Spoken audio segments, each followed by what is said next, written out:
চোখ লাগলে কি হয়, আপনার মানসিক অশান্তি হতে পারে, ঘুম হবে না, অস্থির হয়ে থাকবেন, অস্থিরতা রোগে ভুগবেন, উল্টাপাল্টা স্বপ্ন দেখবেন, সারাদিন মাথায় উল্টাপাল্টা চিন্তা, নেগেটিভ সব চিন্তা ঘোরাফেরা করবে।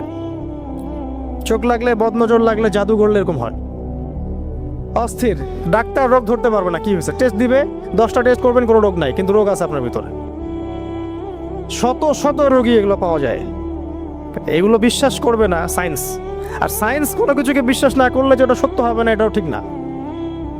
সায়েন্সকে বিশ্বাস করে, জিন আছে বিশ্বাস করে যারা, যে সায়েন্সে, আমি সায়েন্সে পড়েছি, ফিজিক্সে বা কেমিস্ট্রি বা বায়োলজিতে বা মেডিকেল সায়েন্স, কোনো জায়গায় জিন এর অস্তিত্ব বিশ্বাস করে?